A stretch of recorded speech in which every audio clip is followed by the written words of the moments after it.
कहानी की शुरुआत टूमा कामाजीरो नाम के इस लड़के से होती है जिसके पीछे काफी सारे गुंडे पड़े थे। ये लड़का भागते हुए 19 तारीख को एक रेस्टोरेंट में घुसता है जहाँ देखता है कि एक लड़का लड़की को काफी परेशान कर रहा है। ये देख करके इसके अंदर का बैटमैन जागा तो जैसे ही उसके पास जाके कुछ बोलने वाला था तभी ये देखता है कि जो गुंडे इसका पीछा कर रहे थे वो पीछे आ गए और बस फिर होना क्या था, पूरे शहर में बचता हुआ इधर उधर भागता है और आखिर में थक हार कर एक ब्रिज के पास आ चुका था जहाँ तभी उसको यही रेस्टोरेंट वाली लड़की मिलती है जहाँ हमें बताया जाता है कि ये लड़की काफी पावरफुल है। ये अपनी पावर्स प्रोटैगनिस्ट को दिखाती है जिसे देख करके टोमा समझ चुका था कि एक्चुअली में उसको उस लड़के को इससे बचाना चाहिए था। उसके बाद ये लड़की कुछ साइंटिफिक ज्ञान पहनने लगती है जो कि मेरे सर के बाहर था जहाँ तभी अपनी पावर दिखाते हुए टोमा के ऊपर अटैक करती है। वो ये देख के हैरान थी कि टोमा ने उसके सारे अटैक्स अपने इसी हाथ से रोक लिए। ये देख करके इस लड़की को बहुत गुस्सा आता था। वो सोच रही थी कि वो एक और अटैक करेगी और इस बार अटैक इतना ज्यादा पावरफुल और तेज था कि पूरे शहर की बिजली चली जाती है। उसके बाद सुबह होती है, टोमा की नींद अचानक से खुलती है। वो देखता है कि पूरे शहर की बिजली गायब है। उसके फ्रिज के अंदर का जो खाना था वो भी सड़ के बास मार रहा है। तो वो सोच लेता है कि वो अपने बिस्तर को उठा के बाहर धूप में सुखाएगा। जहाँ तभी वो बैल्कनी में एक बच्ची को देखता है जिसने चर्च के कपड़े पहने थे। जब तक टोमा कुछ कह पाता है, ये लड़की खुद कहती है कि मुझे खाना चाहिए तो अपना हीरो उसको सड़ा सा हॉट डॉग दे देता है। आगे इस लड़की को इसके घर का सारा सड़ा हुआ खाना बहुत पसंद आता है। हीरो ये देख के हैरान था कि भाई ये मुझे शुक्रिया भी कह रही है। तो इस गिल्ट में हीरो सोचता है कि वो भी ट्राई करेगा और वाकई में उसको बहुत घटिया लगता है। आगे लड़की बताती है कि ये एक इंडेक्स है जिसके अंदर कई जादुई तंत्र मंत्र शब्दों की पावर है और उसके दिमाग में दुनिया की 1,30,00,000 से ज्यादा जादुई किताब की नॉलेज है और ये सारी किताबें चर्च में पड़ी हैं। टोमा उससे इन जादुई किताबों के बारे में पूछता है। इंडेक्स बताती है कि ये काफी सीक्रेट जगह पे रखी हुई है जहाँ पे तुम लोग देख नहीं सकते। आगे उसको बताती है कि उसके पास काफी सारी जादुई शक्तियां हैं। प्रोटैगनिस्ट को इसके ऊपर विश्वास नहीं होता तो इंडेक्स उसके पास आके कहती है कि मुझे चाकू से मार दो। हीरो मना करता है। जैसे इसको हाथ लगाता है तो उसके कपड़े उड़ जाते हैं। कपड़े बदल कर इंडेक्स अपने दूसरे सफर की ओर चलने को तैयार था। जब तभी टूमा उससे पूछता है कि तुम्हारे कोई दुश्मन नहीं है क्या, तो इंडेक्स इस बारे में उसको कोई जानकारी नहीं देती। आगे जैसी वो जाने वाली होती है, हीरो उसको रोकने की कोशिश करता है कि तभी हीरो का फोन उसके पैरों से टूट जाता है। हीरो उससे पूछता है कि तुम यहाँ पे अकेले कैसे रहोगी। वो कहती है कि वो किसी आसपास के चर्च में रहेगी। आगे उसके निकलते हीरो को याद आता है कि उसकी तो आज एक्स्ट्रा क्लास है। इधर हमें बताया जाता है कि इसके शहर में 20 लाख लोग रहते हैं जिनमें से 80% लोग बस स्टूडेंट्स ही हैं। आगे हमें बताया जाता है कि पढ़ाई में अच्छा नहीं है जिस वजह से इसको एक्स्ट्रा क्लास लेनी पड़ रही है और इसके स्कूल में इतना डम है कि बच्चियां आकर के इसको पढ़ाती हैं। इसका अभी भी पढ़ाई में कोई ध्यान नहीं था। खिड़की के बाहर देखता हुआ यही सोच रहा था कि कल इंडेक्स वापस आएगी या वेल आगे अपने भाई की क्लास खत्म हो चुकी थी। वो आगे बढ़ ही रहा था कि तभी बिजली विभाग में काम करने वाली लड़की इसके पीछे आती है। हमें पता लगता है इस लड़की का नाम मिसाका है जो कि अपने भाई से 1-to-1 चैलेंज करना चाहती है। टोमा कहता है कि ठीक है तुम जीत गई, मैं हार गया। ये दिखती है उस पर वापस अटैक करती है जिसको अपना भाई इजिली डॉज करके आगे बढ़ जाता है। आगे हीरो जैसे अपने घर की ओर जाता है वो देखता है कि उसके रूम के पास ही इंडेक्स बेहोश पड़ी है। उसको चोटें आ रखी है, उसका खून निकला पड़ा है। जब तक टोमा को सोच पाता है कि तभी वहाँ पे जादूगर आता है जो कि टोम और इंडेक्स का मजाक बनाता है। आगे मेशन बताते कि तुम्हारी कॉलेज की कंजाकी नाम की लड़की ने हाल किया है। हीरो को समझ नहीं आता कि भाई वो अब क्या करेगा। ये मैजिशियन जिसका नाम स्टाइल्स था कहता है कि जरा हटो, मुझे इंडेक्स की बॉडी लेनी है। टोमा कहता है कि तुम ऐसा क्यों कर रहे हो। वो बताता है कि इंडेक्स का दिमाग काफी ज्यादा पावरफुल है। उसके दिमाग के अंदर 1000 जादुई किताबों की नॉलेज है। आगे वो कहता है कि टोमा के तुम्हारे आसपास रहने से तुम्हारे ऊपर ही खतरा बढ़ेगा तो बेहतर यही होगा कि उसकी बॉडी तुम मुझे दे दो। ये सुनते टोमा उसके ऊपर पंच मारने वाला था जहाँ वो डॉज करके अपनी पावर से इस पर अटैक करता है लेकिन वो देखता है कि प्रोटैगनिस्ट ने तो सारी पावर एब्जॉर्व कर ली। जहाँ फिर वो फायर बॉल से टोमा पे अटैक करता है। टोमा उसको भी एब्जॉर्व कर लेता है जिसे देखकर ये फिर अपना पावरफुल सेंटियस समन करता है। जहाँ इनकी फाइट के बीच में इंडेक्स की आंख खुलती है और अपने मुंह से बड़बड़ाई जा रही थी। इधर टोमा फिर इसके अटैक से बचता हुआ आगे जाता है और देखता है दरवाजों पे अलग निशान बने हुए हैं। वेल तभी उसके पीछे स्टाइल्स का फायर मॉन्स्टर पड़ता है जिससे बचने के लिए अपना भाई बिल्डिंग के ऊपर से कूद जाता है और सीधा साइकिल के ऊपर गिरता है। डरता हुआ हीरो पुलिस को भी कॉल करने की कोशिश करता है लेकिन उसको रियलाइज होता है कि उसका फोन तो खराब हो चुका है। आगे स्टाइल्स जैसे इंडेक्स को छूने वाला था तभी वाटर शावर्स एक्टिवेट होते हैं और तभी वो देखता है कि एलिवेटर से अपना प्रोटैगनिस्ट वापस आ गया है। उसके साथ साथ उसका फायर मॉन्स्टर आता है जिसे देख करके स्टाइल्स इसको अपने प्रोटैगनिस्ट के ऊपर हमला करने के लिए बोलता है लेकिन तभी वो देखता है कि उसके फायर मॉन्स्टर की पावर चली गई क्योंकि इसकी पावर दीवार में लिखी हुई चीजों की वजह से ही थी और पानी गिरते ही उसकी इंक बह गई और उसकी पावर्स भी। जहाँ हीरो फिर भागता हुआ आकर के उसके मुंह पे तेज मुक्का मारता है। आगे उधर पुलिस और बाकी फायर फाइटर्स भी आ चुके थे लेकिन टोमा उसको फाइनली बचाता हुआ यहाँ पे ले आता है। वो यही सोचता है कि अगर हॉस्पिटल में जाएगा तो वो पकड़ा जाएगा। तभी टोमा उठती है और कहती है कि मेरी ब्लीडिंग बंद हो चुकी है लेकिन मेरा दिमाग इतनी इन्फॉर्मेशन काबू नहीं कर पा रहा है। इधर तभी वो उसको अपनी टीचर के रूम में ले जाता है। टीचर उसको अंदर लिटाती है। इंडेक्स कहती है कि मेरी हीलिंग प्रोसेस शुरू होने वाली है तो बेहतर यही रहेगा कि आप लोग कमरे से बाहर निकल जाओ। जब तभी इधर हीरो कमरे से बाहर निकल के वहाँ से भाग जाता है और उसको ऊपर से कंजाकी नाम की लड़की देख रही थी। आगे इंडेक्स की आंख खुलती है। वो अपने खून से जो एक सर्कल बनाती है और टीचर को कहती है कि मुझे रिचुअल करने के लिए कुछ चीजें चाहिए। जहाँ वो उससे कुछ गुड्डे, कुछ पेपर और कुछ मेमोरी कार्ड भी मंगाती है। आगे टीचर फिर उसके बोले हुए मंत्र को गाने लगती है जहाँ मंत्रों से उनका रूम काफी ज्यादा घूमने लगता है। ऐसा लग रहा था कि जमीन टीचर को खा रही है। कुछ वक्त बाद ही सारी चीजें ठीक हो जाती हैं। ये लोग प्रार्थना करते हैं जहाँ तभी इनके सामने एक एंजल आती है और रिचुअल पूरा होने के बाद ही इंडेक्स बेहोश हो जाती है। वेल अगली सुबह फिर प्रोटैगनिस्ट वहाँ पे आता है। वो देखता है कि इंडेक्स ने टीचर के कपड़े पहन लिए हैं और वो दोनों ही एकदम जुड़वा पहनने लग रहे हैं। जहाँ आगे फिर इनकी टीचर इनको छोड़कर सुपरमार्केट चली आती है। जहाँ उनको जाते ही इंडेक्स टोमा को कहती है कि मिस्टर कोमोई तो काफी अच्छी हैं। आगे बताती है कि अगर इस दुनिया के लोग दूसरी दूसरी दुनिया का जादू सीख ले तो उनका दिमाग खराब भी हो सकता है। आगे वो बताती है कि पहले के टाइम पे सबके पास बस एक ही चर्च हुआ करता था, लेकिन जब से पॉलिटिक्स धर्म के अंदर घुसा लोगों ने अपने अपने भगवान बदल दिए। लोगों का चर्च अलग होने लगा, जिस वजह से लोगों में लड़ाई की भावना जाग उठी। खुद को बेहतर साबित करने के लिए लोग एक दूसरे के ऊपर मैजिकल पावर से अटैक करने लगे। एंड इसको ठीक करने के लिए मैंने 1 लाख से ज्यादा मैजिकल किताबों को अपने दिमाग में ही सील कर लिया। हीरो गुस्सा होता है और कहता है कि तुमने मुझे बात पहले क्यों नहीं बताई, अब समझ आ रहा है कि ये लोग तुम्हारे पीछे क्यों पड़े थे। वो शर्माते हुए कहती है कि मुझे लगा कि तुम्हें मेरी बात पे भरोसा नहीं होगा। टोमा कहते हैं कि ठीक है, आज से मैं तुम्हारा राइट हैंड बनकर तुम्हें बचाऊंगा। दूर से स्टाइल उन दोनों को देख रहा था। इधर कंजाकी कहती है कि हमें इस लड़के पे भी ध्यान देना होगा। स्टाइल्स कहता है कि नहीं, वो एक आम लड़का है, वो हमारा कुछ नहीं करेगा। वेला के रात को फिर टोमा इंडेक्स के साथ मिलकर साबुन लेने जाता है, जहाँ इंडेक्स बताती है कि वैसे तो पैदा इंग्लैंड में हुई है, लेकिन यहाँ जापान में रहकर वो उनका कल्चर सीख रही है, क्योंकि वो बेचारी अपनी याददाश्त खो बैठी है। आगे फिर इनकी चलते बहस हो जाती है, जहाँ गुस्से में इसको छोड़ के चली आती है। प्रोटैगनिस्ट भी आगे चलते अपना नॉर्मल रास्ता क्रॉस कर ही रहा होता है कि उसके आसपास की लाइट बंद हो जाती है, जहाँ तभी उसके पीछे काओरी कंजाकी आती है। उसको देखते ही टोमा समझ जाता है कि ये भी पक्का स्टाइल्स की तरह सोशल सोसाइटी से होगी,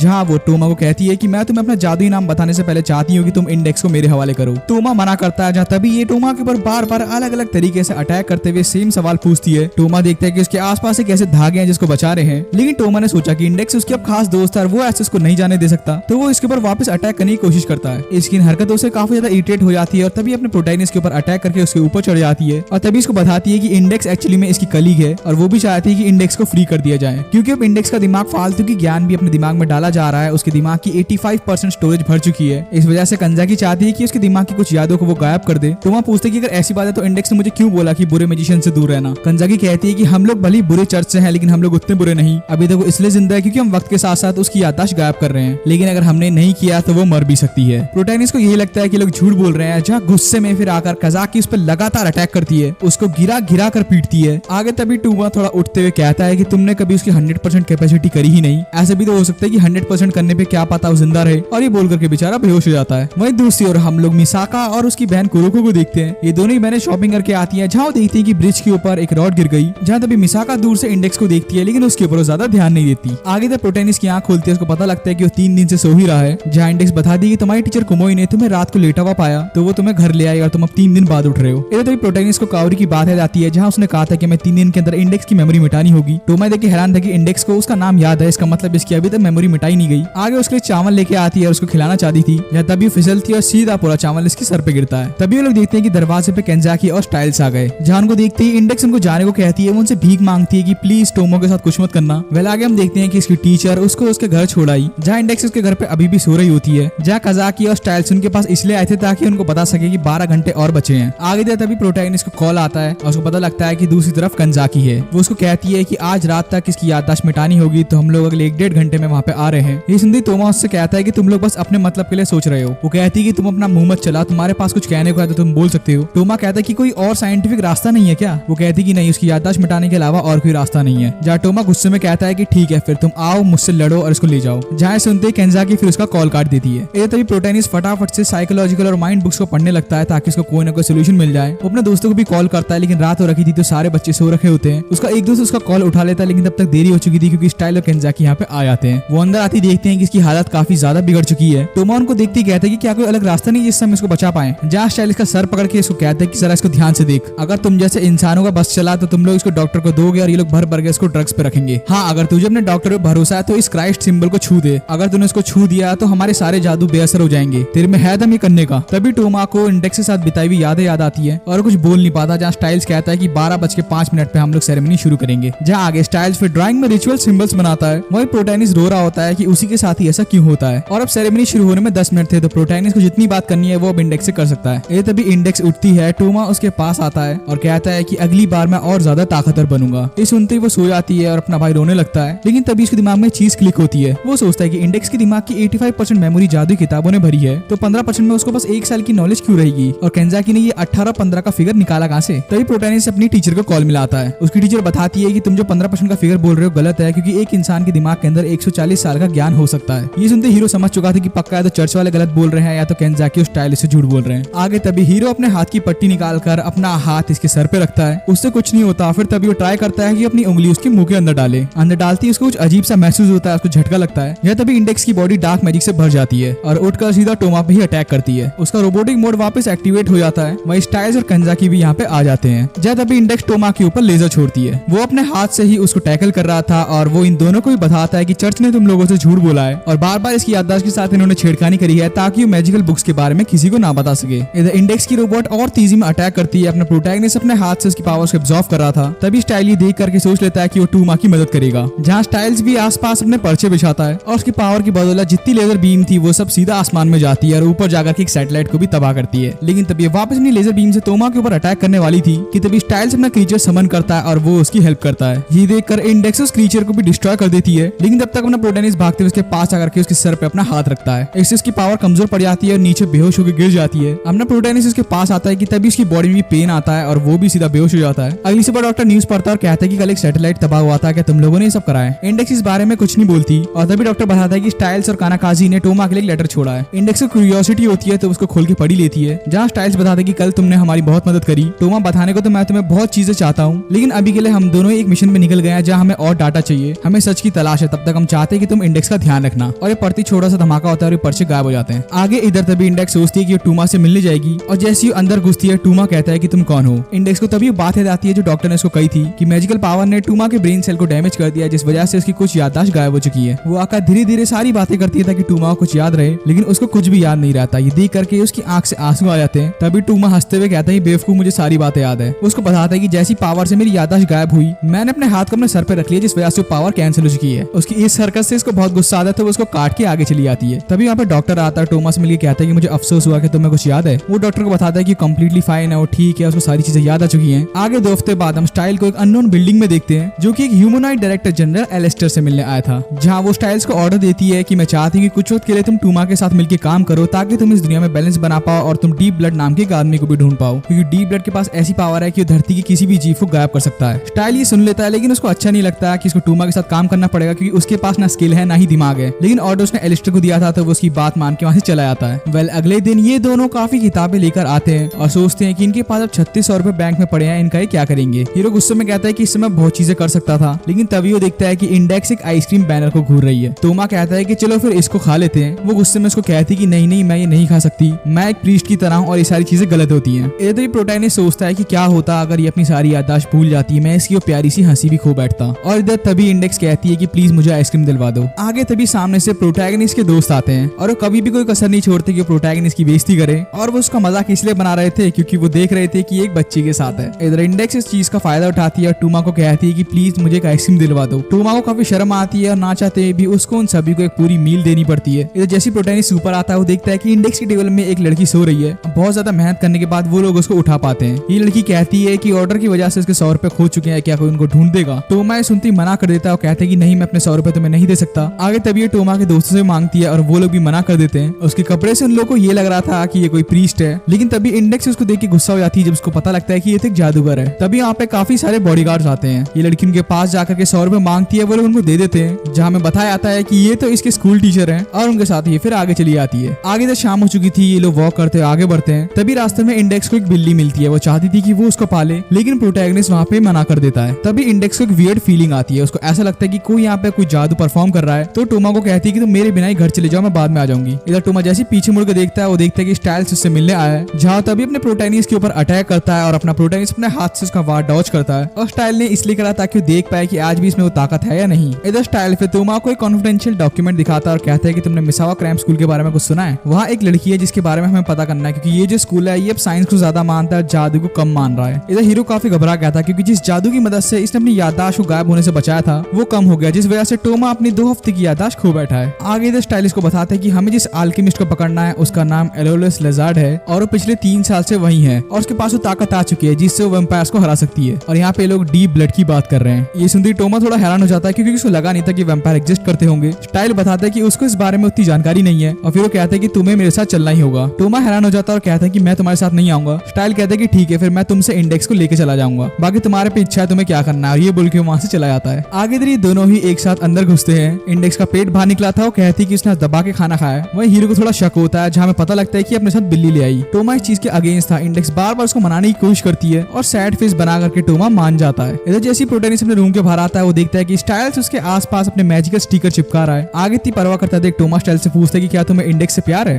वो कहते हैं कि मुझे उससे प्यार नहीं है, लेकिन वो एक ऐसी क्रीचर है जिसको मुझे बस बचाना ही होगा। आगे इधर स्टाइल फिर इसको स्कूल के आसपास लेकर जाता है और जिस लड़की पे इनको नजर रखनी है वो उसको फोटो देता है। इस लड़की का नाम आयशा हिमागामी है और टोमा को तब याद आता है कि इस लड़की से तो वो पहले मिला था। आगे दोनों अंदर घुसते हैं, देखते हैं कि स्कूल के बच्चे काफी शांत तो रखे हैं, लेकिन 2 नाइट की बॉडी वहाँ पे पड़ी हुई है जिनमें से एक से अभी भी खून बह रहा है। इधर स्टाइल टोमा को बताता है कि इन सारे बच्चों के ऊपर एक ऐसा जादू करा गया है जिससे इन सभी को लाशें नहीं दिख रही और इस जादू का मेन सोर्स बिल्डिंग के अंदर है जिसको हमें डिस्ट्रॉय करना पड़ेगा ताकि ये बच्चे अपनी नॉर्मल स्टेट में आ जाए। आगे स्टाइल और टोमा ये लोग सीढ़ियों की मदद से ऊपर जाते हैं। या तभी टोमा कहता है कि हम लोगों ने लिफ्ट क्यों नहीं ली। स्टाइल्स कहता है कि अगर हम एनिमी की बिल्डिंग में है तो हमें लिफ्ट नहीं लेनी चाहिए, हो सकता है यहाँ पे कुछ इलेक्ट्रिक डिवाइसेस काम ना करे। ये देखते टोमा सीधा इंडेक्स को कॉल करता है, फिर फोन काट देता है, जिसे देख करके स्टाइल कहता है कि तुम्हारा लगाव इंडेक्स के प्रति काफी ज्यादा बढ़ रहा है। खैर आगे कैफे में पहुंचते ये लोग देखते हैं कि बच्चे नॉर्मल हो रखे हैं, ये लोग खा रहे हैं, आपस में बात कर रहे हैं, लेकिन जैसे लोग टोमा और स्टाइल्स को देखते हैं इनके दिमाग की बत्ती जलने लगती है और ये लोग कुछ ना कुछ जप रहे होते हैं। ये देखती स्टाइल और टोमा वहाँ से भागने लगते हैं क्योंकि इनके पीछे वो सारी चमकती रोशनी आ रही थी जो कि इन बच्चों के सर पे थी। अपने आप को बचाने के लिए स्टाइल्स टोमा को कुर्बान कर देता है और सारी रोशनियां टोमा के पीछे चलती हैं। अपना हीरो जब सीढ़ियों से नीचे जाता है तभी उसे एक लड़की दिखाई देती है, वो भी बस वही चीजें बार बार चैंट करी जा रही थी और तभी बेहोश होकर प्रोटैगनिस्ट की बाहों में गिरती है। और जैसे ही छोटे छोटे गोले अपने प्रोटैगनिस्ट के ऊपर आते हैं तभी ये लोग गायब हो जाते हैं। इनको गायब हिमेगामी करती है और ये दोनों इसी लड़की को ढूंढ रहे थे। वहीं दूसरी ओर स्टाइल्स काफी सारे बच्चों को बेहोश कर चुका था और दीवार से वो सारे के सारे जादुई मार्क्स हटाता है। तभी उसके सामने एरोडियस रिजल्ट आता है जो कि दिखने में सुसाइड स्क्वाड के जोकर जैसा लगता है। आगे इधर इंडेक्स ना आते हुए यही सोचती है कि वैसे तो कॉल करके मुझ पे चिल्लाता है, लेकिन जब इसने कॉल करा तो काफी शांत था, पक्का कुछ ना कुछ गड़बड़ है, तो वो फटाक से अपने कपड़े पहनकर बाहर निकल जाती है। आगे इधर हम हिमेगामी और टूमा को देखते हैं, जहाँ हिमेगामी इस बेहोश लड़की को सीपीआर देना चाहती थी तो टूमा उसको कहता है कि तुम फ्रीली घूम सकती है तो तुम यहाँ से भाग के नहीं जाती। वो कहती है कि लंबे टाइम से मेरा एक मिशन है जो मुझे पूरा करना है और बताती है कि मेरा जो खून है वो वैम्पायर को आकर्षित करता है, तो मैं चाहती हूँ कि आज फटाफट मैं वैम्पायर को पकड़ लूँ और मेरा मिशन खत्म हो जाए क्योंकि मैं काफी ज्यादा बोर हो चुकी हूँ। आगे तभी टूमा उससे पूछता है कि अगर तुम्हें वैम्पायर को मारना ही नहीं है तो तुम अजारियस की मदद ही क्यों कर रही हो। वो बताती है क्योंकि उसने अजारियस के साथ मिलकर के काफी सारे वैम्पायर्स के सैंपल कलेक्ट करे हैं। तभी यहाँ पे अजारस आता है जिसको देख करके भाई अपना प्रोटैगनिस्ट पे सीधा मुक्के मारता है, लेकिन उसको रियलाइज होता है कि जब वो उसको मारने आता है तब वो पीछे हो जाता है और जब तक उनके बीच में फाइट शुरू होने वाली थी कि तभी हिमेगामी आकर उसको रोक लेती है। ये सुनने के बाद अजारियस टोमा को कहता है कि चिंता मत करो, मैं तुम्हें मारूंगा नहीं, और फिर अपने गले में पेन चुबा करके अपनी पावर्स की मदद से उसकी याददाश्त बुला देता है। वहीं दूसरी ओर इंडेक्स इसी स्कूल की बिल्डिंग के पास आ चुकी थी। वहीं टोमा की आंखें एक झूले में खुलती है, वो देखता है कि उसकी साइड में स्टाइल भी है जिसको कहते हैं कि अगर तुम मेरे साथ हो तो इसका मतलब ये है कि हम लोग जापान में हैं और तुम्हें लगता है कि हम कुछ इंपॉर्टेंट चीज भूल रहे हैं। और जैसे ही टोमा अपना हाथ अपने सर पे रखता है उसको सारी चीजें याद आ जाती हैं और तभी स्टाइल को कहता है कि एक काम करो, अपनी जीभ निकाल करके मुंह बंद करना। वो उसके मुताबिक ऐसे ही करता है, जहाँ फिर ये भागते हुए आकर उसको पंच करता है और ये इसलिए था क्योंकि इसने बीच में बेड बना के इसको छोड़ा था। इधर इंडेक्स बिल्डिंग के अंदर घुसती है जहाँ आजाद से मिलती है, जहाँ वो उस पे जादू करके उसको वहीं सुला देता है। आगे इधर ये दोनों भागते हुए स्कूल की बिल्डिंग के पास पहुंचते हैं, जहाँ वो देखते हैं कि यहाँ पे 6-7 नाइट्स खड़े हुए हैं और तभी लोग एंशिएंट मैजिक परफॉर्म करते हैं जिससे लेजर्ड की पावर और बढ़ जाएगी। हम देखते हैं कि आसमान खून जैसा लाल हो गया, चारों तरफ बिजली कड़कती है, बिल्डिंग के कांच टूट जाते हैं और बिल्डिंग नीचे गिरने वाली होती है। लेकिन तभी हम देखते हैं कि बिल्डिंग नीचे गिरने से रुक जाती है, उसके शीशे वापस ठीक हो जाते हैं और लाल आसमान भी तुरंत ही गायब हो जाता है। इधर तभी टोमा एक बिल्ली की आवाज सुनता है जो कि उन्हीं कपड़ों में से बाहर आते हैं जो कपड़े इंडेक्स ने पहने थे। इधर देखते हैं कि हजार बिल्डिंग के टॉप पर इंडेक्स को लेकर आ चुका है। ये देख करके दोनों वापस से बिल्डिंग के अंदर आते हैं। वहीं इस तरफ इंडेक्स को लजार्ड ने अपने टेबल पे लिटाया होता है। तभी हिमेगामी उससे पूछती है कि लड़की कौन है। तभी कहते हैं कि बहुत जल्द तुम्हें तुम्हारी दुख तकलीफों से आजादी मिल जाएगी। एकदम देखते हैं कि दोनों ही आजाद के मेन रूम में आ चुके हैं। स्टाइल समझ जाता है कि ये वही मेमोरी वाला परफॉर्म करना चाहता है जो कि बीच में स्टाइल ने करा था,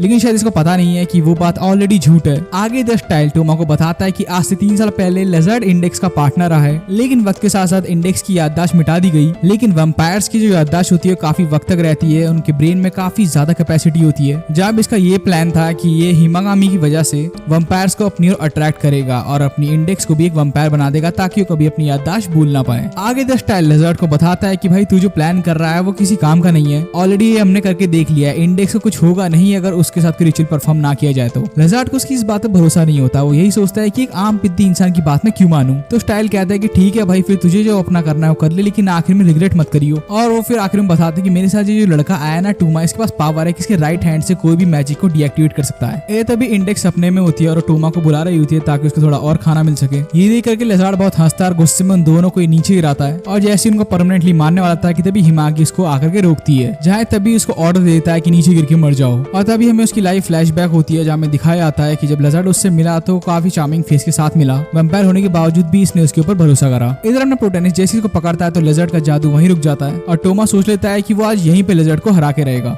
जहाँ बंदा हर तरीके से अपने प्रोटैगनिस्ट को मारने की कोशिश करता है, लेकिन टोमा अपनी पावर्स की मदद से उसके सारे अटैक्स को 0 कर देता है। ये देखकर लेजर्ड जो है उसको शूट करता है और कहता है कि मैं तुम्हें इतनी आसानी से नहीं मारूंगा, तुम मेरा एंटरटेनमेंट हो। और फिर अपनी दोनों गन उठा करके उस पर लगातार फायर करता है। प्रोटैगनिस्ट नीचे गिरता है तो उसको पता लगता है कि उस पर तो एक भी खरोच नहीं आई। तभी स्टाइल लेटा हुआ था अजर्ट को कहता है कि तुम्हें वैम्पायर चाहिए क्यों? जब तुम रियलिटी बदल सकते हो तो तुम्हारे पास इतनी पावर भी तो होनी चाहिए कि तुम अपनी आवाज से ही कोई वैम्पायर क्रिएट कर दो। जहाँ ये देखते ही वो उसको हवा में उछालता है और उसकी पूरी बॉडी में से उसका मास्क निकाल देता है। स्टाइल की कई भी बात अपना टोमा सोचता है और रियलाइज करते है कि शायद इसकी वो पावर नहीं है जो ये हमें दिखाना चाह रहा है। जहाँ लेजर्ट अपनी गन को स्वॉर्ड में बदल करके सीधा अपने प्रोटैगनिस्ट का हाथ काट देता है और तभी वो देखते है कि अपना प्रोटैगनिस्ट हंसते हुए उसके पास आ रहा है। जहाँ टोमा धीरे धीरे लेजर्ट के पास आता है, उसको बताते कि कैसे उसकी पावर्स कुछ नहीं है। अगर अपने दिमाग में मान ले कि लेजर्ट की पावर कुछ नहीं बस एक इल्यूजन है तो उसकी पावर काम नहीं करेगी। ये देख करके लेजर्ट डरते हुए पीछे की ओर जाता है। जहाँ देखता है कि स्टाइल ने इंडेक्स को पकड़ लिया है। जहाँ टोमा फिर अपने हाथ को एक मॉन्स्टर के मुंह में बदलकर उसको वहीं डिस्ट्रॉय करता है। आगे अगली सुबह हम अपने प्रोटैगनिस्ट को देखते हैं कि उसका हाथ फाइनली ठीक हो चुका है। वहीं डॉक्टर भी हैरान है कि इन 10 दिनों में 2 बार यहाँ आ गया। आगे जब स्टाइल उसके पास आता है उसके लिए एप्पल छीलते हुए बताता है कि तुम्हारे अटैक की वजह से लेजर्ट अपनी याददाश्त खो बैठा है। उसको पता भी नहीं कि अपनी पावर्स को कैसे यूज करना है और उस क्रैम स्कूल को भी बंद कर दिया गया है। बच्चे अब जादू से बाहर है। तभी स्टाइल इंडेक्स को आता हुआ सुनता है तो वहाँ से गायब हो जाता है। जहाँ इंडेक्स उसके पास आकर के उसकी प्लेट में से एप्पल खाती है और हमें दिखाया था कि हिमागामी भी इसके पास आ गई है और वो यहाँ बस टोमा को थैंक यू बोलने आई है। वेल आगे तो रात का वक्त हो चुका था। हम लोग मिसाका को देखते हैं जिसने स्नाइपर पकड़ी हुई थी और वो किसी एक्सीलेटर नाम के लड़के के ऊपर टारगेट कर रही थी। जैसे इसको फायर करती है वो फायर उसके मुंह पे वापस लग जाता है। उसको काफी चोटें आ गई थी और जैसी भागती है तभी वो देखती है कि लड़का इसके सामने आ गया। वेल इधर अगले दिन हम अपने प्रोटैगनिस्ट टोमा को देखते हैं जो कि अपनी क्लासेस लेकर घर की ओर बढ़ रहा था। उसको प्यास लगती तो वो सोचता है कि कुछ पैसे लेकर के वेंडिंग मशीन से जूस खरीदेगा। बेचारे की किस्मत इतनी खराब होती है कि उसके पैसे वहीं अटक जाते हैं। तभी मिसाका वहाँ पे आती है। इसको देखती कहते कि तुम कौन हो, तो ये गुस्से में उसके ऊपर बिजली से अटैक करती है। इधर मिसाका फिर वेंडिंग मशीन पे एक लात मारती है जिससे कि प्रोटैगनिस्ट के डाले पैसों का जूस बाहर आ जाता है। आगे उसके सामने वो जूस पीती जो कि उसको बहुत टेस्टी लगता है तो वो उससे पूछती कि तुमने कितने पैसे लगाए। वो जैसे ही बोलता है कि उसने 2000 रुपए लगाए थे तो ये सुनती वो हंसने लगती है और उसी खुशी में वो फिर वेंडिंग मशीन में हाथ मारती है जिससे लगातार काफी सारे जूस के कैन बाहर निकल जाते हैं और ये देखती टोमा वहाँ से भाग जाता है। आगे टोमा एक बेंच पे बैठता है जहाँ तभी मिसाका आकर के उसको ड्रिंक देती है। इधर मिसाका उसके साइड में बैठ करके बात करती है कि कैसे ब्रिज के टाइम पे वो लोग मिले थे, लेकिन अपने टोमा को कुछ भी याद नहीं आता।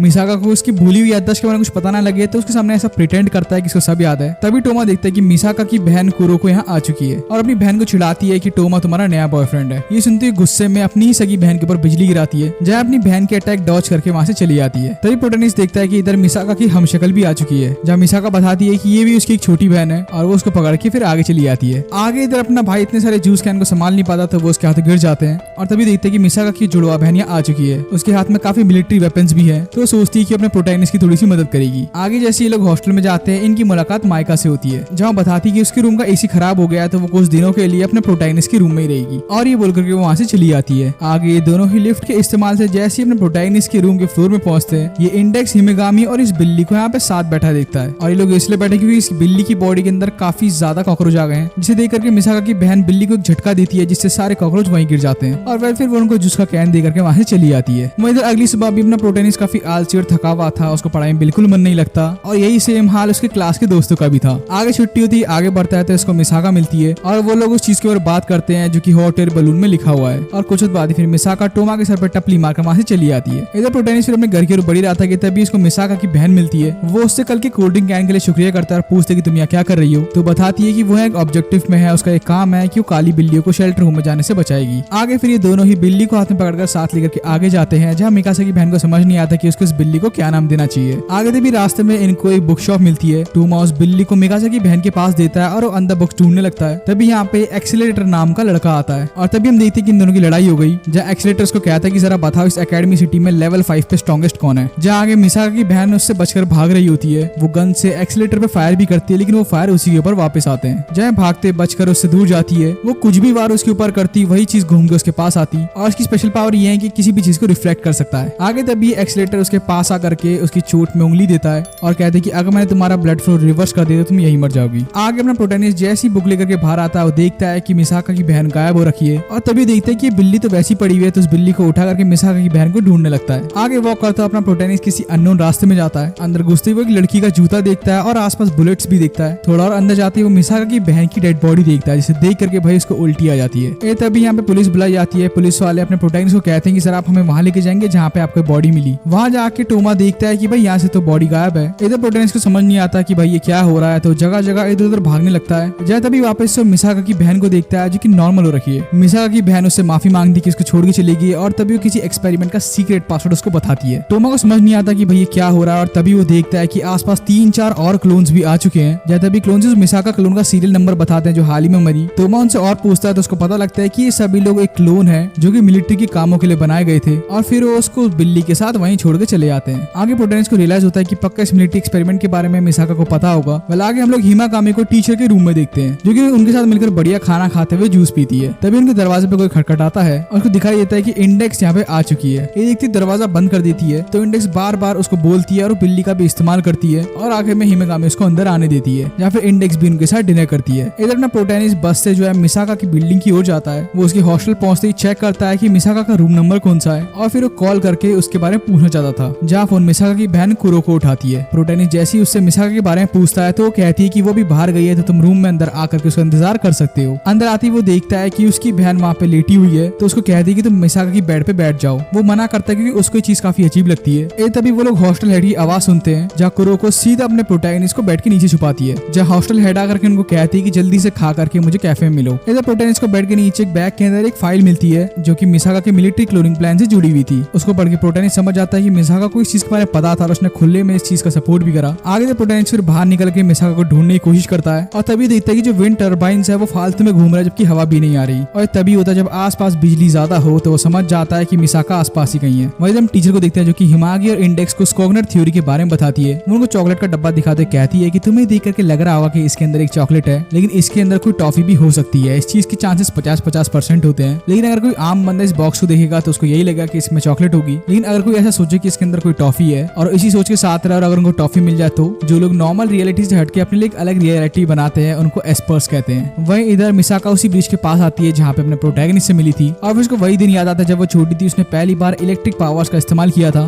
तभी कुछ साइंटिस्ट के ग्रुप उसके पास आया उसके एक्सपेरिमेंट के लिए। उसकी मॉम को भी इस चीज से कोई ऑब्जेक्शन नहीं था। आगे चल के जब वो बड़ी हुई ये बात उसके स्कूल में फैलने लगी जिस वजह से कोई उसे दोस्ती नहीं करता था। तभी देखती कि उसके पास एक काली बिल्ली और अपना प्रोटैगनिस्ट आ चुके हैं। टोमा उसको कहते कि तुम यहाँ पे क्या कर रही हो तो कहती कि मेरी मर्जी में फ्रीली घूमू, तुम कौन होते हो। तभी अपना टोमा वो फाइलों को पढ़ने लग जाता है जहाँ में बताया गया था कि इसके जो क्लोन बनाए गए थे उसमें से 20,000 तो लड़ाई में मारे गए। ये सुनते ही काफी ज्यादा शौक हो जाती है और तभी टोमा से पूछती कि तुम मेरे रूम के अंदर बिना मेरी परमिशन के कैसे घुस गए। हीरो उससे इस चीज की माफी मांगता तभी उससे कहते कि मुझे इसमें एक मैप भी मिला है, इस मैप का काम क्या है और इस मैप में काफी सारी लेबोरेटरीज क्यों मार्क हैं जहाँ बता दी कि शुरुआत से ही वो उस प्रोजेक्ट पे काम कर रही है जहाँ इलीगल लैब्स को डिस्ट्रॉय कर रही है। और ये सब इसने इसलिए करा क्योंकि एक्सेलेटर नाम के लड़के को ये लोग लेवल 6 का करना चाहते हैं। टोमा कहते हैं कि तुम मुझसे मदद भी मांग सकती थी, तुम खुद क्यों लड़ने गई। वो कहती कि ऐसी कोई बात नहीं है, अगर मेरे एक्सेलेटर की 125 से ज्यादा बार लड़ाई होगी तो ही वो खतरनाक हो सकती है। अगर वो इस प्रोसेस के दौरान मारी जाती है तो एक्सेलेटर के अंदर इच्छा मर जाएगी कि वो लेवल 6 का हो जाए और उसके सारे क्लोन भी धीरे धीरे गायब हो जाएंगे। आगे तरह मिसाका आगे बढ़ती है, टोमा उसका रास्ता रोक लेता है और कहते हैं कि मुझे तुम्हारी परवाह है। वो उसको कहती है अगर तुम मेरे रास्ते से नहीं हटे तो मैं तुम्हें फायर कर दूंगी। टोमा तब भी नहीं हटता, पहला फायर करती है जो कि जानबूझ के डॉज करती है। दूसरा फायर अपने प्रोटैगनिस्ट को लगता है तो वो वहीं पे गिरता है और तभी हम देखते हैं कि अपना प्रोटैगनिस्ट वापस से खड़ा होकर उसके रास्ते में आ गया। इधर मिसाका को समझ नहीं आता कि उसका सबसे बड़ा दुश्मन टोमा क्यों उसके सपोर्ट में खड़ा है। प्रोटैगनिस्ट कहता है कि मुझे तुम्हारी काफी ज्यादा परवाह है, मुझे पता है कि तुम कितने सारे एक्सपेरिमेंट से गुजरी होगी। उसकी ये बातें मिसाका को काफी अनोइंग लगती है और वो कहती कि तुम्हें क्या ही पता कि मैं कितनी अच्छी इंसान हूँ। मिसाका फिर एक और अपने प्रोटैगनिस्ट पे अटैक करती है और ये सारी बिजली एब्जॉर्ब कर लेता है और फिर उसको कहता है कि मुझे पता है कि तुम्हारे पास इतनी इलेक्ट्रिसिटी है कि तुम मुझे भून सकती हो, लेकिन तब भी तुम मुझे नहीं भून रही क्योंकि तुम्हारे अंदर एक अच्छा इंसान मौजूद है। भले ही तुमने बहुत लोगों को मारा होगा लेकिन वो तुमसे गलती से हुआ होगा। जहाँ मिसाका कहती है कि अगर मुझे इन क्लोन्स को बचाना होगा तो मुझे खुद मरना ही होगा और फिर अपनी पूरी ताकत से हाई वोल्टेज वाली इलेक्ट्रिसिटी छोड़ती है और फिर बिल्ली को पकड़ लेती है। लेकिन अपना प्रोटैगनिस्ट वहीं सो रहा होता है जहाँ देखती है कि अभी भी उठा हुआ है, जिसे देख करके रोने लगती है। दूसरी ओर हम इधर मिसाका की क्लोन को देखते हैं जो कि एक्सेलेरेटर को ढूंढ रही थी ताकि वो उसे फाइट कर सके। वो फिर पूरे एनवायरनमेंट को फाइटिंग फेज में लाने के लिए अपने मुंह से कुछ कोड बड़बड़ाती है। इधर हम अपने प्रोटैगनिस्ट को देखते हैं जिसकी आंख मिसाका की गोद में खुलती है। मिसाका उससे पूछती है कि तुम इतनी देर तक सो क्यों रहे थे, तुमने अटैक क्यों नहीं करा। वो बताता है कि वो यही सोच रहा था कि कैसे वो एक्सपेरिमेंट्स को कैंसिल करेगा। मिसाका पूछती कि तो क्या तुम्हें कोई प्लान मिला। वो कहते हैं कि हाँ, प्लान यही है कि हमें किसी न किसी तरीके से जो साइंटिस्ट एक्सेलेरेटर पे काम कर रहे हैं उनके मन से भरोसा तोड़ना होगा कि एक्सेलेरेटर का कुछ हो भी सकता है। उसके लिए मैंने सोचा कि मैं एक्सेलेरेटर से फाइट करके उसको हराऊंगा। ये सुनते ही मिसाका कहती कि गलत प्लान है, तुम फालतू में अपने आप को खतरे में डाल रहे हो। टोमा मुस्कुराते हुए कहता है कि तुम बस मुझे एक्सेलेरेटर की लोकेशन बता दो। इधर देखते हैं कि मिकासा के क्लोन के पास एक्सेलेरेटर आ चुका है। उन दोनों की पहले कुछ बातें चलती है। दूसरे प्रोटैगनिस्ट जल्द से जल्द उनके पास जाना चाहता है। वो नहीं चाहता कि क्लोन और एक्सेलेरेटर की फाइट शुरू हो जाए। आगे ब्रिज पे खड़ी होकर के मिसाका यही सोचती है कि कितना ब्रेव है और वो भी फैसला करती है कि वो भी टोमा के पीछे पीछे आएगी। इधर टोमा दूर से देखता है कि उनकी फाइट वहाँ पर शुरू हो चुकी है। इधर शुरुआत के सीन में हमें ऐसा लगता है कि क्लोन का पल्ला भारी है, वो काफी तेजी में एक्सीलेटर को मारती है, उसको कमजोर करती है, लेकिन मौका मिलती है वो उसको एक पंच में ही ढेर करता है। और ये इसलिए क्योंकि एक्सीलेटर के पास जो ताकत है उससे किसी भी तरह के साइंटिफिक कॉन्सेप्ट को हिला सकता है। और जैसे ही क्लोन को मारने वाला था कि तभी उसके सामने टूमा आता है। वो कहता है कि मिसाका को मेरे हवाले कर दो। टूमा उसको वार्निंग देता है कि यहाँ से चला जा वरना तेरा हाल भी इसकी तरह होगा। क्लोन भी देख के हैरान थी कि मेरे लिए अपनी जान जोखिम में डाल रहा है। आगे फिर प्रोटैगनिस्ट कुछ 2-4 हीरो वाली लाइनें बोल करके उसको जैसी पंच मारने वाला था तभी एक्सीलेटर जमीन पर मार करके उसको दूर फेंकता है और फिर आसपास की रेलिंग्स का इस्तेमाल करके उस पर अटैक करता है। प्रोटैगनिस्ट भी काफी बखूबी इन सारी चीजों को डॉज करता है, लेकिन तभी लड़ाई के दौरान ही एक्सीलेटर टूमा के पास आ जाता है और वो जैसे उसको छू के अटैक करने वाला था तभी टोमा अपने राइट हैंड से उसको पकड़ लेता है, जिस वजह से उसका अटैक वहीं रुक जाता है। ये देख करके एक्सीलेटर शॉक में चला जाता है कि भाई ये क्या हो गया, और इस फ्रस्ट्रेशन में काफी ज्यादा चिल्लाता है। इसको ये लगता है कि टोमा जैसा आम आदमी मेरे अटैक्स को कैसे रोक सकता है। और बस फिर होना क्या था, एक्सीलेटर गुस्से में जो है काफी ब्रूटली इसके ऊपर अटैक करना शुरू कर देता है। टोमा को ढूंढने के लिए वो एक कंटेनर से दूसरे कंटेनर को डिस्ट्रॉय करता है और जहां जहां जा रहा था वहां धमाके भी करता है। टोमा जैसे तैसे करके अपनी जान बचा लेता है। ये बात एक्सीलेटर को बिल्कुल पसंद नहीं आती, तो वो उसको ढूंढ करके जैसी पूरी ताकत से उसके ऊपर अटैक करने वाला था कि तभी अपना हीरो एक पंच उसके मुंह पे मारता है। नीचे गिरते ही भाई एक्सीलेटर और ज्यादा गुस्से में आया था। तब इन दोनों की भयंकर फाइट शुरू होती है, जहाँ इस लड़ाई के बीच में अपना टोमा जितना हो सके उसके मुंह पे पंचेस मारता है। और इसके साथ लड़ाई करते करते टोमा समझ चुका था कि एक्सीलेटर की कमजोरी यही है कि स्ट्रीट फाइटिंग में अच्छा नहीं है। इतने ज्यादा मुक्के खा करके भाई एक्सीलेटर एकदम पागल हो चुका था और फिर तभी अपनी पूरी पोटेंशियल पावर का यूज करता है। उसके दिमाग के ऊपर एक प्लाज्मा बॉल बन चुकी थी और फिर वो सीधा उसको अपने प्रोटैगनिस्ट के ऊपर मारता है। हीरो उसको डॉज कर लेता है कि तभी अपने दूसरे अटैक के साथ रेडी था। तभी हम मिसाका आती है जो एक्सीलेटर को सब रोकने को कहती है, जहाँ तभी टोमा से उसके हाल ही में करे गए बर्ताव के लिए माफी भी मांगती है। वहीं तब मिसाका देखती है कि यार इसकी पावर तो और ज्यादा बड़ी होती जा रही है, ये प्लाज्मा बॉल और बड़ी बना रहा है। ये देख करके मिसाका अपने क्लोन के साथ मिलकर आसपास की जितनी भी इलेक्ट्रिसिटी और विंड थी उन सभी को कंट्रोल करती है, जिससे एक्सीलेटर की जो पावर थी वो सब कंप्रेस हो जाती है, उसकी बॉल गायब हो जाती है। उसकी इस हरकत से एक्सीलेटर और गुस्सा हो जाता है और कसम खा लेता है कि मौका मिलते मिसाका और टोमा दोनों को मारेगा। तभी टोमा खड़ा होकर एक्सीलेटर को कहता है कि तेरे में दम है तो मुझ पे वापस आ। ये सुनते एक्सीलेटर गुस्से में पूरी जी जान से उसकी तरफ आता है, जहाँ टोमा झुक करके वापस एक और पंच उसके मुंह पे मारता है और इतने तगड़े पंच से भाई एक्सीलेटर वहीं बेहोश हो जाता है। इधर टोमा भी काफी ज्यादा थक जाता है और अपना भाई फिर सीधा ही बेहोश हो जाता है। बेचारे की आंख खुलती तो वो देखता है कि उसने मिसाका की एक क्लोन की छाती पकड़ी हुई है और एनेस्थीसिया के चक्कर में अपने प्रोटैगनिस्ट को कुछ महसूस नहीं हो रहा था। जहाँ इधर क्लोन प्रोटैगनिस्ट को बताती कि तुम्हारा प्लान काम कर गया, एक्सीलेटर के ऊपर अब सारी रिसर्च बंद कर दी गई है, लेकिन